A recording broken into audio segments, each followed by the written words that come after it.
नमस्कार मित्रमैत्रिणींनो, मायबोली वाचनकट्ट्यावर आपले पुन्हा एकदा हार्दिक स्वागत.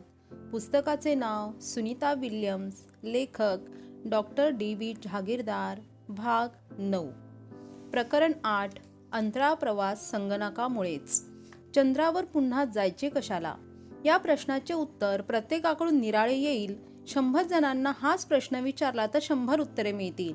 नासा या संस्थेने इंजिनियर, संशोधक, व्यापारी, डॉक्टर्स आणि साधे नागरिक यांना पुढील प्रश्न विचारलेत. 1. अवकाश संशोधन कशासाठी करायचे? 2. या संशोधनाचा पृथ्वीवरील जनतेचा काय फायदा? 3. पुढील अवकाश संशोधनात चांद्र मोहिमेचा भाग कितीसा राहणार आहे? त्याची उत्तरे आली ती विविध प्रकारची होती.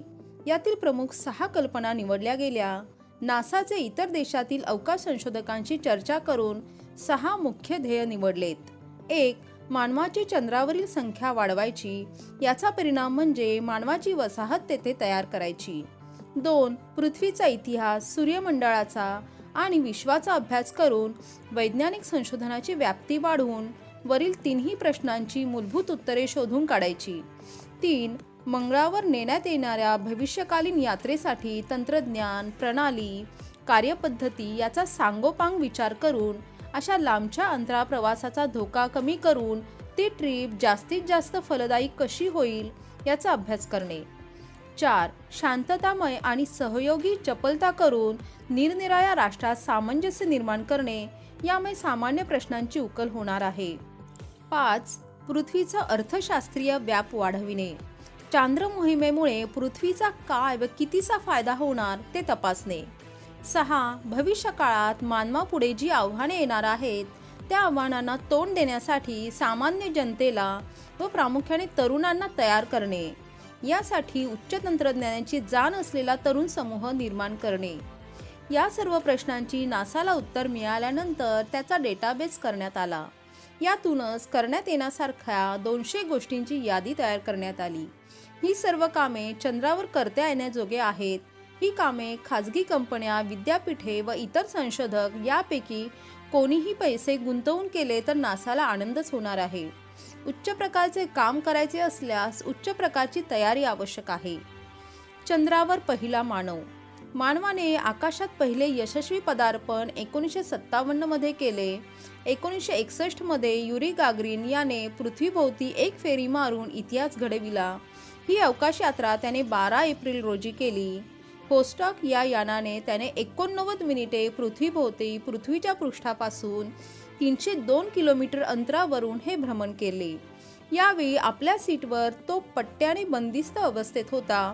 तो जमिनीवर यानासहित सुखरूपपणे उतरला. एका रात्रीत त्याला प्रसिद्धी मिळाली व मानवी जगताचा तो हिरो झाला.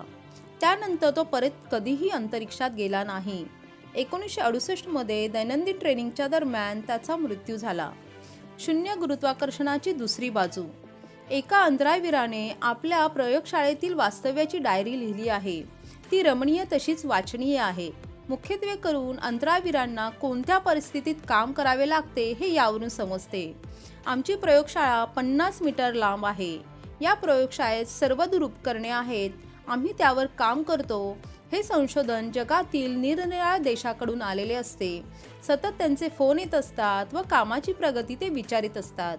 येथे खूप सारे टेलिफोन आहेत, मात्र त्यातील कोणतेच वायरलेस नाहीत.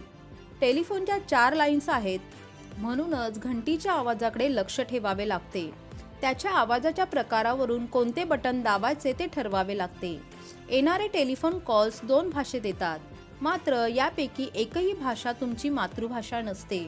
या लॅबमध्ये 4 संशोधक आहेत व ते सर्वजण आपल्या कामात दंग असतात. त्यामुळे एकमेकांशी बोलणे नसते, गप्पा तर दूरच. येथे आवर्जून लेखकाला लिहावेसे वाटते की लॅबमध्ये आपापल्या कामात असलेले संशोधक पृथ्वीवर देखील बोलत नाहीत. युरोप, अमेरिकेत ही सार्वत्रिक पद्धत आहे. तुम्हाला कोणीच तुमच्या कामाबद्दल विचारणार नाही. मदत मागितली तर अवश्य करतील. यामुळेच येथे कामाचे खूप लोड असते. सतत घाई असते. दिवस लांब व थकवा निर्माण करणारा असतो. आपले काम संपले की लाईट्स बंद करून घरी जावेसे वाटते. येथे पृथ्वीसारखे घर नसते. प्रयोगशाळेतच जेवावे लागते, तेथेच झोपावे लागते. आधी शिजविलेले अन्न उपलब्ध असते. अशा लॅबमध्ये एका वर्षाकरता काही जण राहतात. सतत बाहेर जावे असे वाटत असते. काहीतरी निराळे दृष्टीस पडावे, थोडेफार फिरावे, खिडकी उघडून ताजी हवा नाकात घ्यावी असे वाटते. पण असे स्वातंत्र्य घेण्याची येथे परवानगी नाही. या लॅबच्या खिडक्या कधीच उघडता येत नाही. येथे हवा शुद्ध करून पुन्हा पुन्हा या जागेत खेळवली जाते. आणखी एक फॅक्टर आहे, गुरुत्वाकर्षणाचा येथे अभाव आहे. या स्पेस स्टेशनात फिरता किंवा पळता येत नाही. येथे एका बाजूकडून दुसरीकडे जाताना तरंगत जावे लागते. अशा वेळेस संवेदना मजेशीर असते. प्रयोगशाळेत इकडून तिकडे जाण्यास कॉरिडॉर असतो. हा कॉरिडॉर घाईत पार करता येतो. यासाठी एका बाजूने रेटावे लागते आणि दुसऱ्या बाजूने ब्रेक लावावा लागतो. असे करणे मात्र अविश्वसनीय कठीण असते. अनुभव असे सांगतो की अशा प्रकारे तरंगणे कठीण असते. भिंतींना स्पर्श न करता पुढे जाणे जवळपास अशक्य असते. आणि वेगात येऊन आपण भिंतीला धडकलो आणि ब्रेकही लागलेला नसेल तर पदार्थविज्ञानाच्या नियमानुसार तुम्ही भ्रमण करीत राहता, सैरावैरा दुगाण्या झाडत राहता. 6 महिने जे स्पेस स्टेशनमध्ये वास्तव्य करून असतात ते तरंगत 50 मीटर इतके अंतर 15 सेकंदात पार करू शकतात.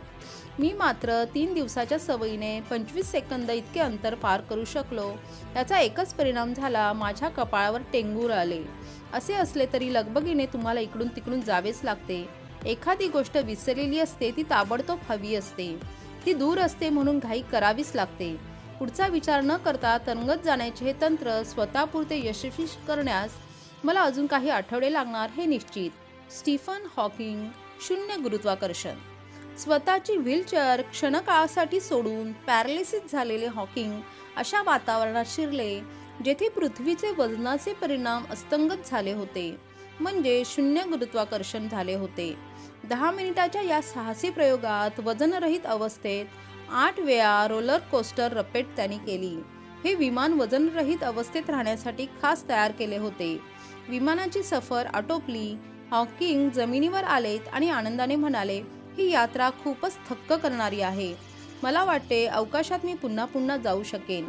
त्यांचे जेट विमान म्हणजे बोईंग 727 हे 24,000 फूट उंचीवर उडाले आणि 45 अंशच्या कोनात बुडी मारली. नंतर पत्रकारांशी बोलताना हॉकिंग म्हणाले, 0G अवस्थेत भेटू. अंतराळ प्रवास संगणकामुळेच. नील आर्मस्ट्रॉंग चंद्रावर उतरले तेव्हा एक प्रश्न कोणीतरी विचारला होता. त्या काळात प्रसिद्धीची माध्यमे आजच्या इतकी नव्हती, त्यामुळे या प्रश्नाची फारशी चर्चा झाली नाही. प्रश्न मूलभूत होता, नील आर्मस्ट्रॉंग कोलंबसपेक्षा श्रेष्ठ आहे का? कोलंबसने अमेरिकेचा शोध लावला तर आर्मस्ट्रॉंगने चंद्रावर आपले पाऊल प्रथम ठेवले. हा माणसाचा लहान पाय, मानवतेची उंच उडी, असे आता प्रसिद्ध झालेले वाक्य त्यांच्या तोंडातून उत्स्फूर्तपणे बाहेर पडले. तो चंद्रावर उतरला त्याच्या आधी व त्या क्षणी नासाच्या प्रमुख केंद्राशी त्याचा सतत संपर्क होता. त्या अर्थाने तो एकटा नव्हता. कोलंबस मात्र एकटा होता, म्हणजे ज्या राज्यातून तो आला होता त्या राज्याशी त्याचा काहीही संबंध नव्हता. शिवाय तो कुठे जाणार याची त्याला कल्पना नव्हती. भारताचा शोध घेण्यास तो निघाला होता. पोहोचला अमेरिकेला. त्याच्याजवळ होती जिद्द, धाडस आणि प्रचंड आत्मविश्वास. त्याच्या जहाजावरील खलाशी बंड करण्याच्या तयारीत होते, पण आपणाला जमीन लागणार ही त्याची अटकळ होती. जेथे जायचे ते स्थान होते कोलंबसला माहीत नव्हते. उलट आर्मस्ट्रॉंगला त्याची पूर्ण कल्पना होती.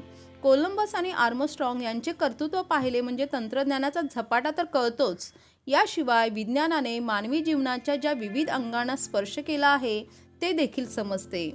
आजूबाजूच्या प्रदेशाचा शोध ही मानवी जिज्ञासा आहे. धडपडणे, नवीन काहीतरी मिळवणे ही मानवी बुद्धीची भूक आहे. आकाशस्थ ग्रहांचा, ताऱ्यांचा अभ्यास मानवाने त्यांचे निरीक्षण करून केला. त्यापासून दुर्बीण व गणिताचा अभ्यास झाला व पुढील वर्षी ग्रहण केव्हा असणार आहे याचे अचूक ज्ञान शास्त्रज्ञांना होऊ लागले. पृथ्वी, चंद्र, सूर्य हे प्रचंड वस्तुमान असलेले स्थूल होते. स्थूल महाकाश गोष्टींच्या गतीचा अभ्यास सुरू झाला तो गॅलिलिओ पासून. 20व्या शतकात विज्ञानाने फार मोठी झेप घेतली. इलेक्ट्रॉन, प्रोटॉन, क्ष किरणे, गॅमा किरणे, रेडिओ ॲक्टिव्हिटी व शेवटी लागलेला अणुबॉम्बचा स्फोट व त्यामुळे जपानवर मिळवलेला विजय पाहिला व विज्ञानाची प्रगती समजते. ज्ञान, उच्च ज्ञान, निसर्गात लपलेले ज्ञान व गुणधर्म शोधण्याची शास्त्रज्ञांच्या असीम महत्त्वाकांक्षेला दृश्य स्वरूप या काळात आले. तरी पण अणुबॉम्बचा स्फोट सोडल्यास 1950 पर्यंत वर दिलेल्या संशोधनाचे सामान्य जनतेशी काही देणे घेणे नव्हते, कारण ते ज्ञान प्रयोगशाळा व संशोधन पत्रिका यातच सीमित राहिले, ते व्यवहारात आले नाही.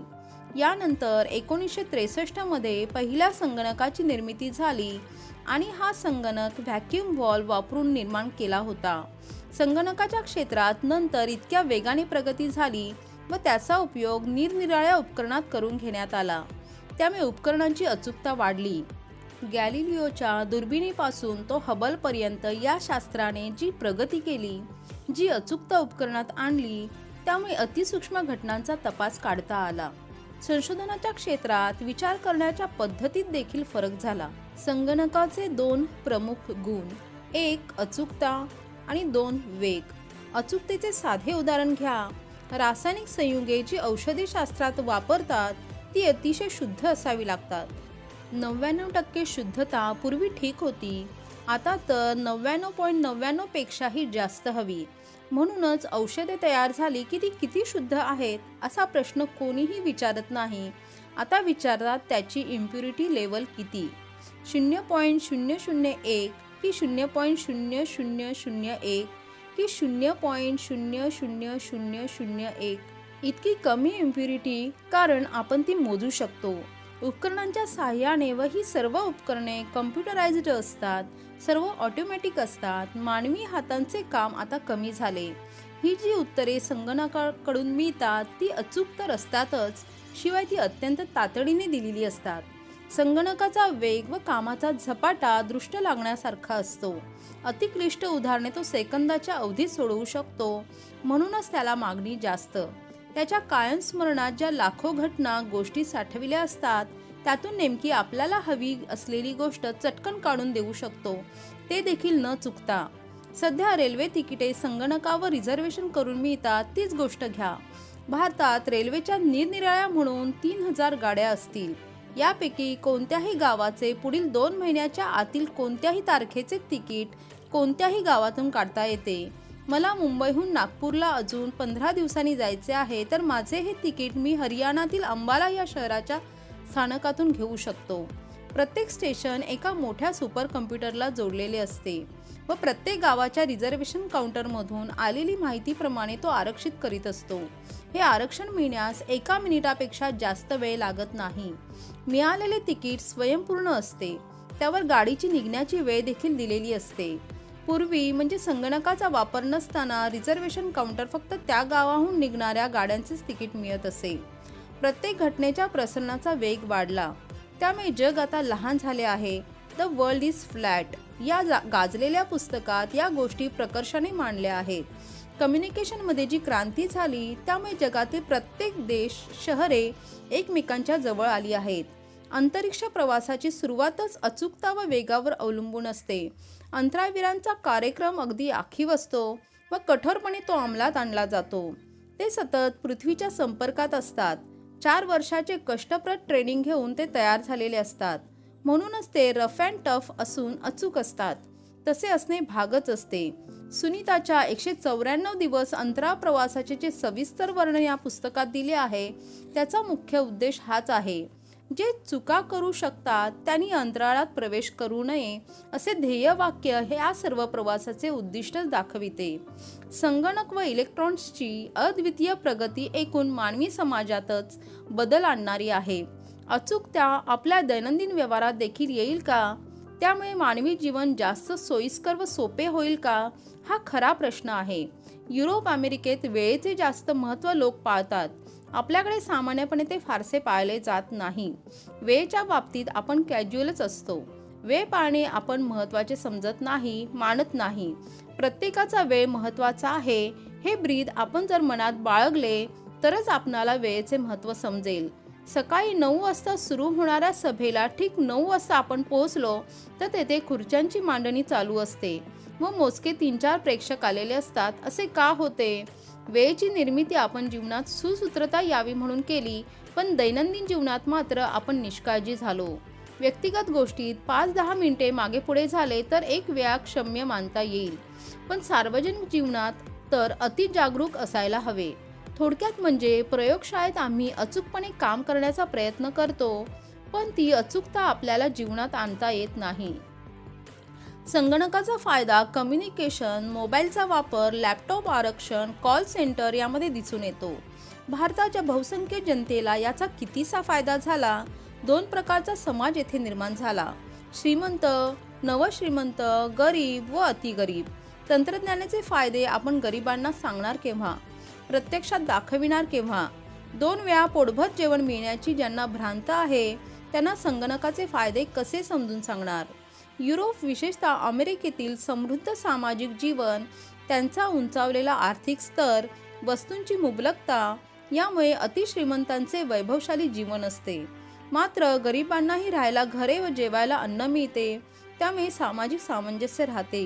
वैज्ञानिक दृष्टीचे अभिसरण होण्यासाठी समाजात हे सामंजस्य फार महत्त्वाचे आहे. भाग 9 समाप्त. आपणाला जर माझे वाचन आवडले तर व्हिडिओला लाईक आणि शेअर करा. यांसारख्या अनेक कथा, कादंबऱ्या, चरित्रे यांचे ऑडिओबुक ऐकण्यासाठी चॅनेलला सबस्क्राईब करा. आपले व्हिडिओबाबतचे मत कमेंट सेक्शनमध्ये लिहा. थँक्यू.